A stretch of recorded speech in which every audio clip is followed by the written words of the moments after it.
అత్త మామలైనా వచ్చినంత లోపల ఎత్తు గద్దల పైన కూర్చుండక వారు వచ్చినంత లోపలైనా లేచి వారికి వందనములు చేయడమే నీ ధర్మం. అవునమ్మా. నాన్నగారు ఏమి కన్నవారికి కొన్నవారికి కీర్తి ప్రతిష్టలు నిలబెట్టినప్పుడే ఆడబిడ్డ నాన్న. అవునమ్మా. లేకపోతే అపకీర్తి పాలు తెచ్చినప్పుడు ఆడబిడ్డ కాదు మట్టి పెద్దతో సమానం అంటారు. అవును. లోకంబులో కుమ్మరి వాళ్ళ వద్ద కుండ స్థిరపడి ఉండదు, ఇంటిలో ఆడబిడ్డ ఎప్పుడు స్థిరపడి ఉండదు నాన్న. అవునమ్మా. కన్నవారలు కావున అల్లారు ముద్దుగా పెంచి పెద్ద చేసుకుని అమ్మా నీకు పెళ్లి అంగరంగ వైభవంగా చేశానమ్మా, అత్తగారింటికి వెళ్ళిరా తల్లి అని చెప్తున్నారు నాన్న. నిజంగా ప్రపంచంలో ఏ కన్నవారలు కూడా బిడ్డ పైన ఎంతో ప్రేమ ఉంటుందట నాన్న. అవును తల్లి. ఆడబిడ్డ కోరుకునేది కన్న వాళ్ళ శ్రేయస్సు కదా నాన్న. కన్న తండ్రి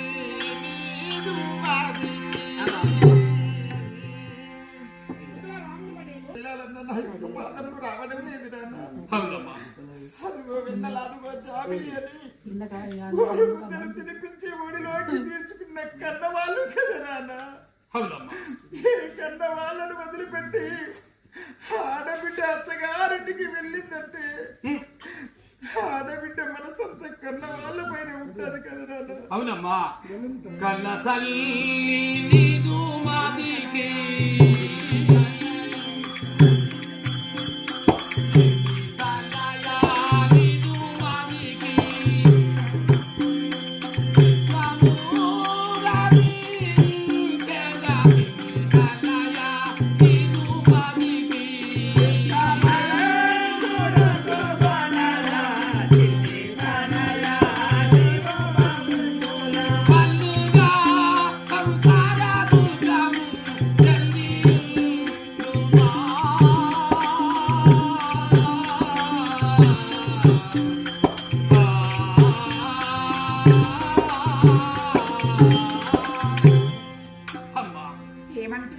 హస్తవారి భవనములోకి వెళ్ళుతున్నావు. అవును నాన్న.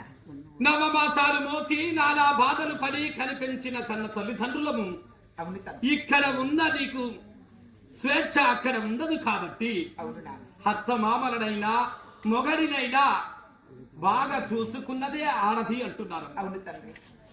తల్లిగారు పుట్టినిల్లు వదిలి మెట్టినింటిలో పాదం పెడుతున్నానంటే నా అత్త మామలే తల్లిదండ్రుల రీతిగా చూస్తాను. అవునమ్మా.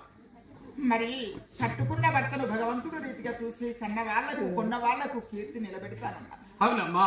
అవును నాన్న. బ్రాహ్మణోత్తములు వచ్చారు. బ్రాహ్మణ